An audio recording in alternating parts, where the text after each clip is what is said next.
오늘 좀 시간도 많이 늦고 혼자 하기도 하고 그렇지만 그래도 텐션 올리고 한번 방송 진행해 보도록 하겠습니다. 오늘 방송은 오늘 오전에 펼쳐진 한국 시간 기준으로 TNF 3주차 경기에 대한 리캡 다뤄보도록 하겠습니다.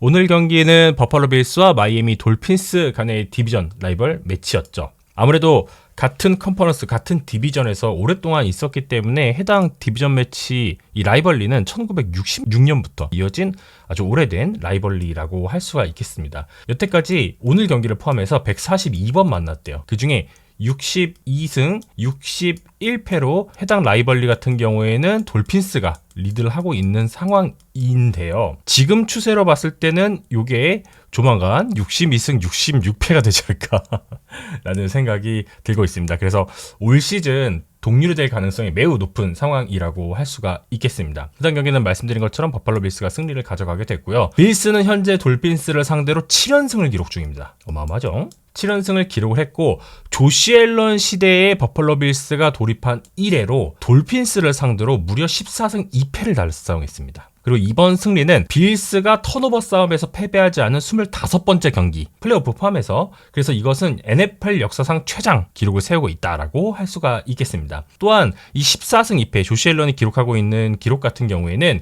현역 쿼터백 중 단일 상대를 대상으로 해서 얻고 있는 최다 승리 기록인데, 기록을 원래 갖고 있던 선수가 댈러스 카우보이스의 닥 프레스캇이었습니다. 똑같이 14승 2패를 기록하고 있는데 그 대상은 바로 뉴욕 자이언츠입니다.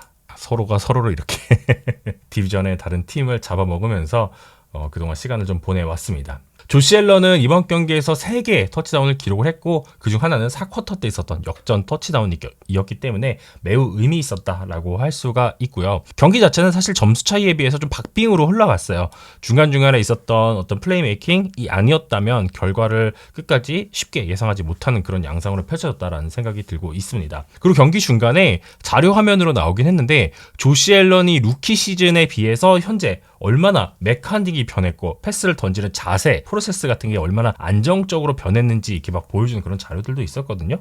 그래서 참 재밌었던 경기였다라는 생각이 들고 있습니다.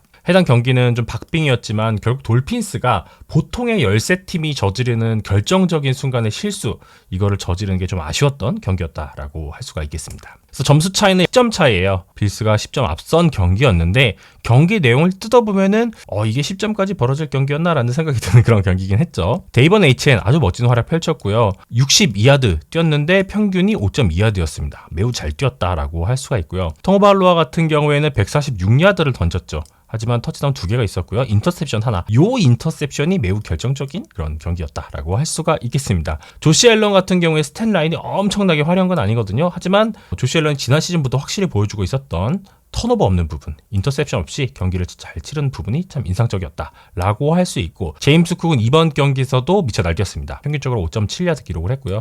터치다운 하나 기록하고 전체적으로 108야드를 뛰었습니다. 안정적인 경기를 펼친 부분 인상적이었다라는 생각이 들고 있고요. 그리고 빌스 같은 경우에는 에브리바디 이츠라는 기조 아래서 현재 오펜스가 전개가 되고 있죠. 그래서 여러 선수들이 리시빙 측면에서 여러 선수들이 돌아가면서 좋은 야드를 획득하는 모습까지 보여줬습니다. 그래서 오늘 경기 양상이 어떻게 흘러갔나라는 부분을 좀 살펴보면은 일단 처음에 오프닝 드라이브에서 리턴 자체가 좋았죠. 그래서 돌핀스가 이렇게 앞서 나가는 모습을 보여주다가 킹케이드의 아주 멋진 터치다운 장면이 중간에 있었고, 전반적으로는 버팔로 빌스가 그래도 홈이기 때문에 조금 통계적으로 프로바빌리티 이런 측면에서는 좀 우세한 점이 좀 있었어요. 하지만 점수적으로 돌핀스가 잘 따라가는 구간들도 있었고요. 돌핀스가 확실하게 리드를 가져가지 못하는 장면이 있었고, 그리고 아주 결정적이었던 요 인터셉션 부분, 요 부분에서 승리 확률이 확 튀죠. 이게 아주 결정적인 장면이었다라고 할 수가 있겠습니다. 그러면서 해당 지점에서 필드골이 만들어지면서 버팔로 빌스는 좀 확실하게 승리를 마무리 지을 수 있는 그런 환경을 만들어놨죠.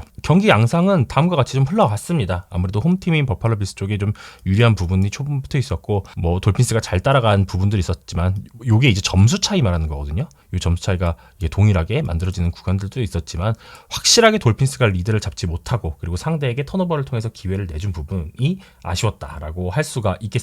또 다른 이제 스탯 라인은 좀 살펴보면은 어떤 부분이 재밌었냐면, 돌핀스 같은 경우에는 서드다운 기회가 15번 있었거든요. 근데 그 중에 10번을 성공을 했어요. 그러면서 66.7%의 서드다운 컨버전 성공률을 보이면서 아주 좋은 경기를 어느 정도는 풀어 나갔어요. 사실 이 정도 서드다운 컨버전을 보인다는 것은 충분히 승리를 가져가기에 유효한 그런 컨버전 성공률이라고 할 수 있는데 이게 결국에는 득점으로 연결되지 못했고 내가 만들어야 될 득점, 기회를 상대에게 넘김으로써 오히려 상대의 득점이 만들어지는 결과로 연결이 됐죠. 그래서 돌핀스는 참 열세인 팀들이 보여주는 그런 전형적인 패배 루트를 탔다라고 할 수가 있겠습니다. 특히 같은 디비전 라이벌 팀들 같은 경우에는 보통 이런 식으로 치열한 양상이 많이 펼쳐지거든요. 그래서 그 한 끗 차이가 좀 심했던 경기였다라는 생각이 들고 있습니다.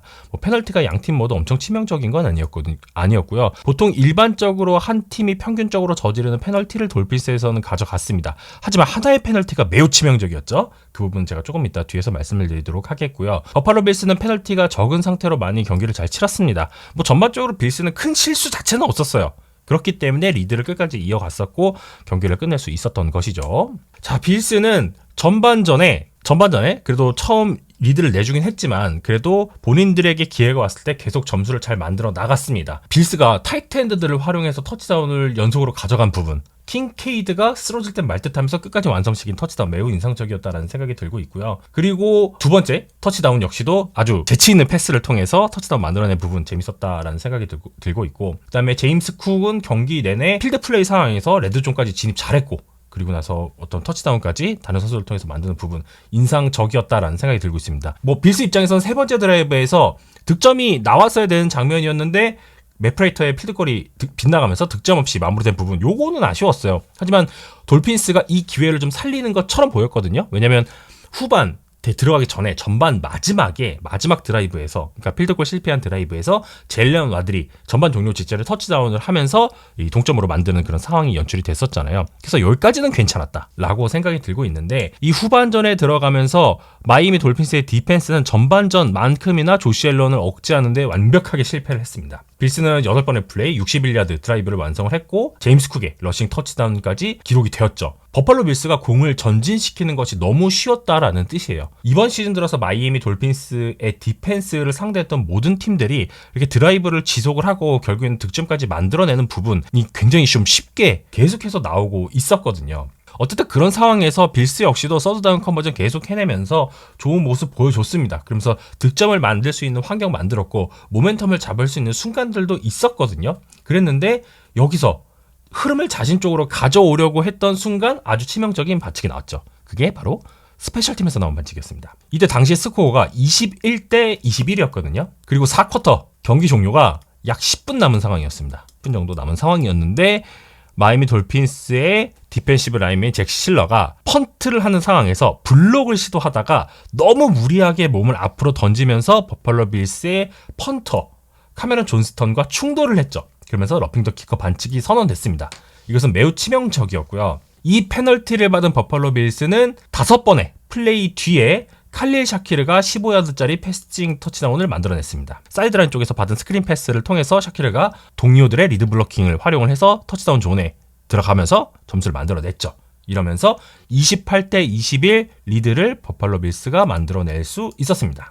그래서 강팀을 원정으로 삼는 약팀 입장에서는 이러한 반칙 하나가 매우 치명적으로 작용을 할 수 있고 결국 이게 본인들이 가져가야 되는 흐름을 놓친 것이거든요. 그래서 이건 참 아쉽다라는 생각이 들고 있었고요. 그렇습니다. DY킴 리그에서 이날 마이애미 스페셜팀이 리킹 리턴 꾸준히 달해서 그동안 잘 쫓아갔던 느낌이었어서 스페셜팀이 무너지니 그냥 같이 무너진 느낌이었습니다. 맞아요. 첫 번째 오프닝 드라이브부터 굉장히 큰 빅플레이로 리턴을 만들어냈죠. 54야드 리턴이었고 그리고 해당 플레이는 올리 골든의 터치다운으로 연결이 되면서 기세를 잡은 것도 참 좋았어요. 근데 하나 좀 제가 말씀드리고 싶은 부분이 있는데 사실에 해당 경기에서 빌스가 처음에 킹 리턴 너무 크게 내줬잖아요. 그리고 나서 이후에 이어진 킹 리턴을 보면은 그만큼의 퍼포먼스가 안 나오거든요. 근데 이게 왜 그랬냐면 빌스가 그동안 커버리지 플랜을 어떻게 가져와야겠다 사전에 준비를 했을 거잖아요. 근데 스페셜팀 코디네이터인 크리스 테이버가 현장에서 이거를 확 수정했대요. 에스크리지한테 한 번에 54야드 딱 전진 당하고 나서 터치다운 딱 주는 거 보고 그동안 준비했던 커버리지 플랜을 버리고 그 경기에서 AJ 에페네사와 함께 돌핀스가 가져가는 스페셜팀 리턴 흐름을 저지하기 위한 기존의 포메이션을 버리고 10명의 선수 중에 8명의 선수의 배치를 변경하는 그런 전략을 선택을 했대요. 그리고 이게 되게 유효하게 먹혔죠. 그러면서 돌핀스는 계속해서 이 리턴을 하는 그 지점이 31야드 수준에서 미쳤었고요. 뭐 한 번만 35야드를 돌파하긴 했는데 이런 현장에서 이루어진 조정을 통해서 테이버가 본인의 좀 가치를 제대로 보여주기는 했습니다. 그리고 나서 이어진 어떤 여러 가지 플레이에서 잭 실러의 아주 치명적인 그런 페널티가 있었고 이것을 빌스가 모멘텀 삼아서 확실하게 역전을 하고 경기를 끝낼 수가 있었던 것이죠. 그래서 돌핀스 리턴 팀이 잘했다. 시작할 때는. 그런데 빌스의 스페셜팀 코디네이터인 크리스 테이버가 현장 조정도 잘했다. 라는 점 참고해서 들어주시면 좋을 것 같습니다. 빌스는 어쨌든 그랬고 어쨌든 마지막 기회를 살릴 수 있는 기회가 있었어요. 계속해서 전진을 하면서 채팅창에서도 말씀해 주신 것처럼 타이리 킬도 활용하고 데이번 H엔도 활용을 하며 이러면서 전진을 계속 해나갔어요. 그랬는데 상대 엔드존 21야드 지점까지 왔어요. 근데 여기서 문제가 발생합니다. 버팔로 빌스의 라인베커인 터렐 버나드가 아주 치명적인 인터셉션을 만들어내죠. 이 장면이 너무 치명적이었는데 이 플레이메이킹이 결국에는 이 경기를 버팔로 빌스의 승리로 이끌었다라고 할 수가 있겠습니다. 앞으로는 저희가 방송에서 필름을 좀 영상으로 활용하기는 어려울 것 같아요. 그래서 이거를 좀 캡처를 해서 공유를 할 테니까 그 부분은 참고를 해주시면 좋을 것 같습니다. 요게 21대 28 상황. 아까 말씀드린 그 스페셜 팀에서 나온 반칙으로 인해서 버팔로 빌스가 터치다운을 만들어냈고 그 이후에 드라이브가 이뤄진 상황에서 어쨌든 투아와 돌핀스의 오펜스는 상대 진영 깊숙하게 전진한 데까지 성공했어요. 21야드 지점까지 전진한 데 성공을 했으니까 여기서 만약에 터치다운을 만들어냈으면 4쿼터에서 3분 6초 남았기 때문에 동점을 가던가 경우에 따라서는 투포인트 컨버전까지 성공을 해서 역전을 할 수도 있는 그런 상황이었죠. 매우 유리한 상황이었는데 여기서 문제가 발생합니다. 돌핀스 같은 경우에는 해당 플레이를 준비를 했는데 사실 이거는 돌핀스가 그동안 많이 썼던 퀵게임 컨셉 중 하나였어요. 투아가 보통 이런 상황에서 투아는 왼손잡이잖아요. 근데 오른쪽을 봅니다. 왼쪽에 속도가 빠른 선수들을 깊게 집어넣고 오른쪽에 프라이머리 타겟을 설정한 다음에 5야드만 전진한 상태에서 쿼터백을 보게 하는 라우트를 선택을 하게 하는 방식이거든요. 그래서 보통 이때는 프라이머리 타깃이 쿼터백을 향해 돌 수도 있고 순간적으로 플랫존으로 빠져나가는 형태를 선택을 하기도 하거든요. 플랫을 날려나가는 선수 또는 러닝백 그리고 리시버의 어떤 스팅 라우트 이런 걸 찾는 경우가 많았는데 이게 사전에 학습이 좀 잘 돼 있었어요. 실제로 경기 후의 인터뷰에서 이 경기에서 플레이 메이킹을 하는 터렐 버나드 이 선수가 이 플레이 알고 있었다라고 얘기하거든요. 라인베커 코치인 알 홀콤과 터렐 버나드가 사전에 필름 스터디를 통해서 이 플레이에 대한 대처가 되고 있었대요. 그래서 해당 플레이 같은 경우에는 버팔로 빌스에서는 경기 내내 이 후방에 3명의 세컨더리를 배치시키는 딥 커버 3를 많이 준비를 했었거든요. 그 해당 플레이에서도 마찬가지였어요. 커버 3 버즈라고 해서 처음에 경기를 펼칠 때는 2명의 세이프티를 후방에 배치를 함으로써 투아의 세이프티 구조처럼 보이게 합니다. 그렇다면 투아 같은 경우에는 세이프티 2명이 크게 물러나 있는 상황이구나. 이것은 커버 2 또는 커터스일 수 있겠다라는 착각을 하게 만드는 거죠. 하지만 스냅이 되자마자 세이프티 1명은 일단 박스로 내려옵니다. 그리고 다른 코너백은 딥존으로 올라가게 되죠. 그리고 여기서 라인베커가 이제 플랫존으로 내려오게 되고요.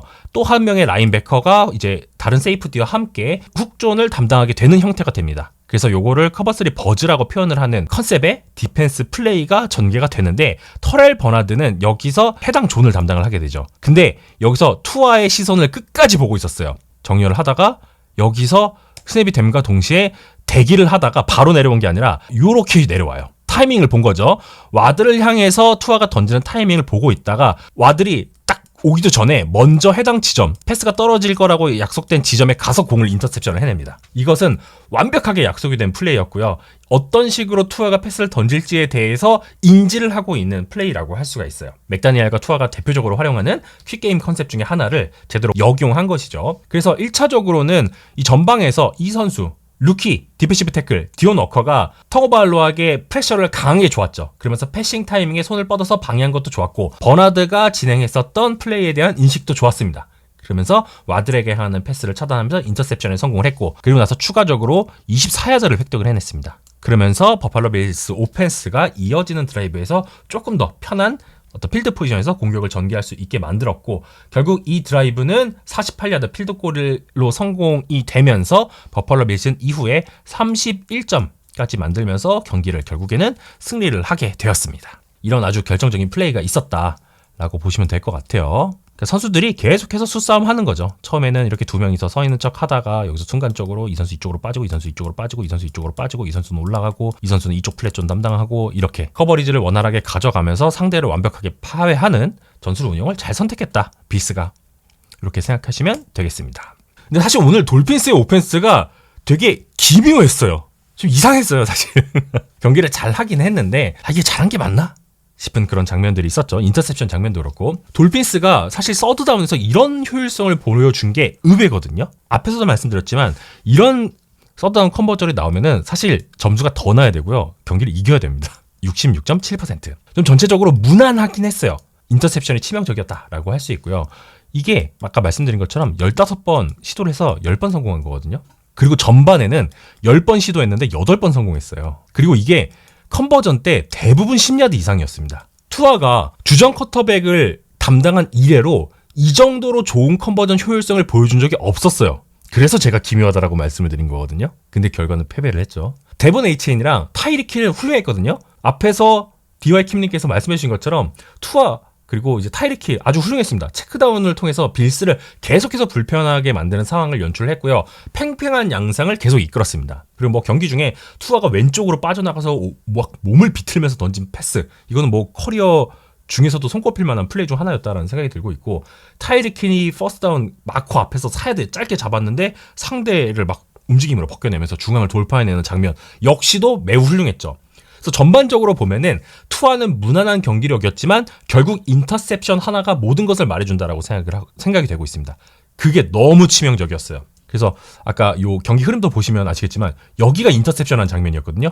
이게 승리 확률이 버펄로 빌스 쪽으로 이만큼 올라간 거예요. 그 플레이 하나가. 그 정도로 치명적이었다 라고 할 수가 있겠습니다. 그리고 또한 투아 같은 경우에는 45% 이상을 라인 오브 스크리미지 뒤쪽에 던졌습니다. 그것은 우리 팀 패싱 타깃들에 대한 야드부터 캐치, 약을 많이 의존했다는 뜻이기도 하거든요. 그런데 이것은 결국에는 버펄로 빌스가 가져가던 디펜스 운용과도 연결이 됩니다. DY 킴님께서 아주 중요한 부분 지적해 주셨다고 생각을 했는데 저도 똑같이 생각합니다. 코너백들의 커버리지가 매우 소극적이었어요. 소프트 커버리지가 많았어요. 근데 이거는 사실 의도적인 거거든요. 의도적인데 효과적이었냐? 이거는 좀 의문입니다. 통계적으로만 보면은 빌스가 돌핀스를 철저하게 압도한 것 같았지만 실제 경기를 보신 분들은 다 그렇게 생각 안 했죠. 돌핀스는 전체적으로 서드다운 컨버전 매우 좋았죠. 그런데 빌스가 이 정도로 어떤 슈퍼볼 컨텐더로 꼽히는 팀이 이 정도로 상대에게 컨버전을 내준다는 것은 정말 심각한 문제라고 할 수가 있거든요. 지난 2주차랑 비교를 해봤을 때 버팔로 빌스는 뉴욕 제츠한테 서드다운 컨버전을 한 번도 성공을 안 시키겠습니다. 그 정도로 완벽한 수비를 보여줬었는데요. 이번 경기는 완전히 달랐죠. 서드다운 상황이 오히려 빌스의 아킬레스건이 됐습니다. 빌스는 세컨드 레벨과 서드 레벨에서 계속해서 태클 미스가 있었고요. 상대에게 스페이싱을 계속 만들어줬습니다. 근데 사실 이거는 오프 시즌 내내 우려되었던 지점이고 이번 경기에서도 확실하게 드러났다라고 할 수 있어요. 바비바비치는 디패스에 매우 적극적으로 대처하는 운영을 선택한 것이거든요. 근데 그러다 보니까 코너백들의 커버리지가 매우 소프트했고요.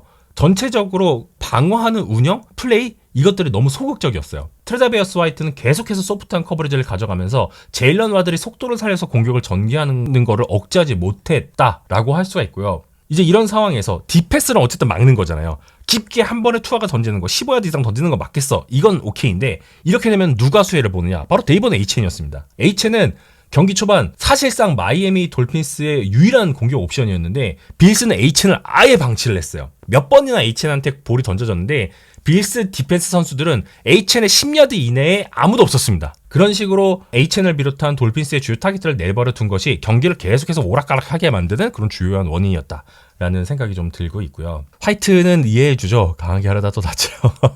그동안 고생 많이 했고 좀 부상 이력도 있고 나이도 있으니까 고려를 해야겠지만, 그래서 트레다비어스 화이트의 어떤 퍼포먼스를 보면은 막셀 헤어스턴이 그래서 빨리 돌아오는 게 빌스에게 좀 많이 필요해 보입니다. 헤어스턴이 들어오면은 이런 소프트한 커버리지를 상쇄할 수 있을 만한 운동 능력과 어떤 풋볼 IQ를 통해서 이번 경기에서 나타났던 단점들을 좀 상쇄할 수는 있거든요. 그런 부분도 기대된다라고 할 수 있겠고, 또 추가적으로 패스러시가 너무 위협적이지 않았다. 이 부분도 치명적이었습니다. 부실했죠, 패스러시가. 색 한 개도 없었고요. 쿼터백 히트도 딱 한 번밖에 없었습니다.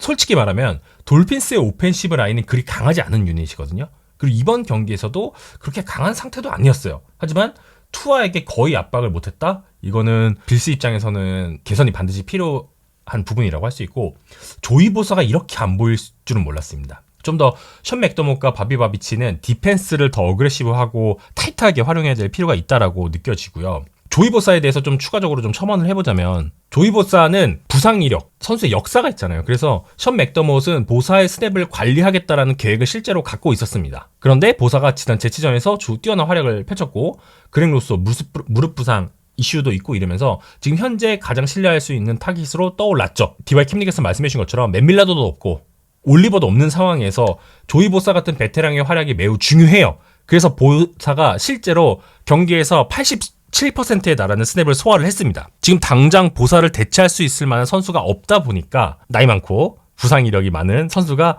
고군분투할 수밖에 없는 상황이었고, 실제로 지금 빌스는 3인 로테이션 체제로 엣지를 돌리고 있거든요. 그래서 팀이 이제 과거에 언급했었던 조이 보사에 대한 어떤 스텝 관리, 이거는 사실상 좀 보류가 된 상황이라고 볼 수가 있을 것 같아요. 지금 마이크 로잇이 돌아올 경우에는 좀 변화가 있을 수 있지만, 현재로서는 빌스에서 보사가 매우 필요하고 매우 중요하고 많은 역할을 해야 되는 상황이 반복이 될 예정입니다. 하지만 이번 경기와 같은 퍼포먼스를 계속해서 보이게 된다면 그것은 좀 큰 문제로 작용하게 될 것이다라는 생각이 들고 있네요. 밀라노의 공백 역시도 치명적이죠. 밀라노는 경우에 따라서는 블리츠 자원으로서 아주 좋은 패스 러시를 할 수 있는 선수이기도 하고, 필드 중앙에서 보여주는 QB 스파잉, 밀라노만큼의 퍼포먼스와 운동 능력, 리액션을 보여줄 수 있는 라인베커가 많이 없잖아요. 그래서 디펜스에 대한 부분은 참 고민이 많을 것 같습니다. 이대로는 컨텐터로 분류하기에는 좀 무리가 있다, 그런 생각이 좀 들고 있네요. 물론 터렐 버네드는 앞에서도 제가 장면에서 소개시켜드렸지만 너무 멋진 플레이 펼쳤고 아주 좋은 활약하고 있고 밀라노의 빈자리 잘 채웠다라는 생각 들고 있습니다. 자, 그래서 이번에는 돌핀스 이야기 좀 해보고 싶은데, 마이크 맥다니엘의 미래는 어떻게 될까? 이런 생각이 좀 들죠. 맥다니엘이 최근에 좀 많이 나오고 있죠. 핫시드에 앉아있는 코치다, 그런 상황인데, 경기 인터뷰, 그러니까 경기 후에 있었던 인터뷰를 좀 살펴봤는데, 타이릭 힐 같은 경우에는 오늘 경기가 많은 사람들이 예상치 못한 접점을 펼쳤고 팀이 올바른 방향으로 가고 있다라는 식으로 긍정적인 인터뷰를 했습니다. 좀 의외이긴 했는데, 또한 본인은 맥다니엘 코치를 매우 사랑하고 있고 나를 데려와서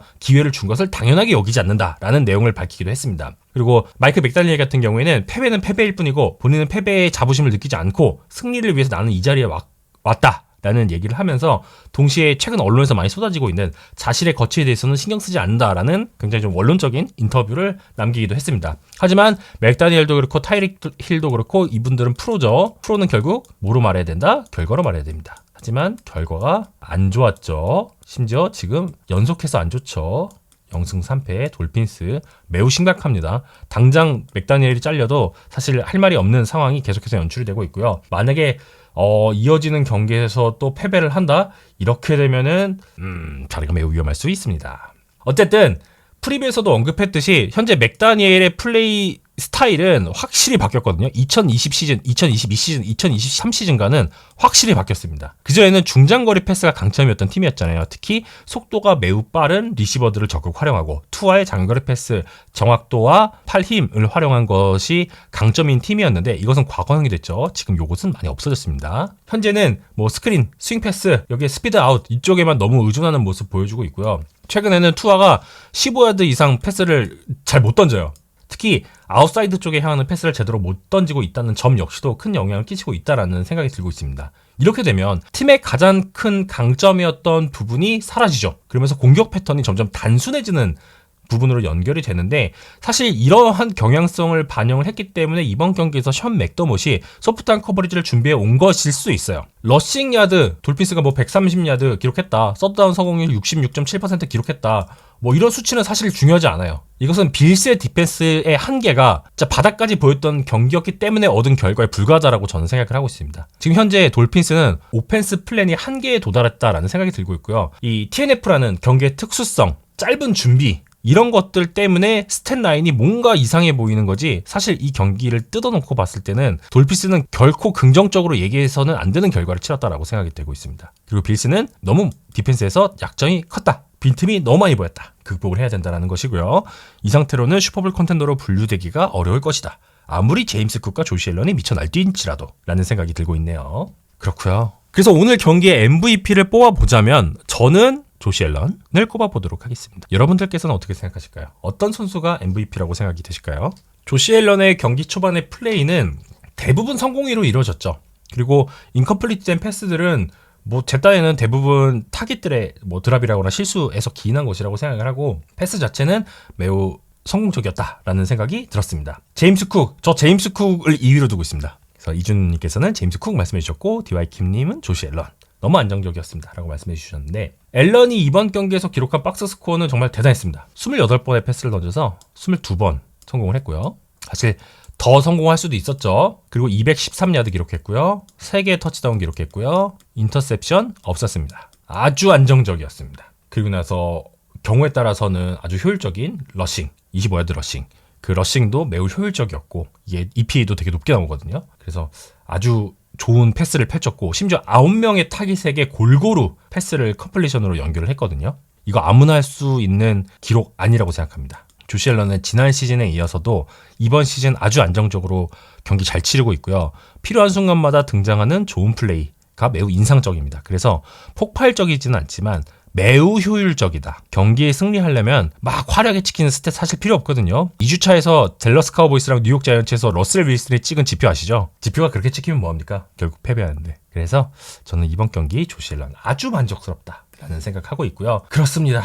뭐 경기 끝나고 버팔로 빌스 쪽 인터뷰도 살펴봤거든요. 그런데 에브리바디 이츠 이런 마인드를 가지고 잘 경기를 치르고 있다. 그리고 제임스 쿡 역시도 모두가 공을 잡을 수 있으면은 이런 좋은 플레이 만들 수 있다. 그리고 이 마인드를 계속 유지를 하면은 우리 팀의 오펜스는 더 위대할 것이다 라는 식으로 인터뷰를 한 부분이 인상적이었습니다. 그래서 조시 앨런 그리고 말씀해주신 제임스 쿡까지 아주 좋은 경기 펼쳤다 라는 생각이 들고 있습니다.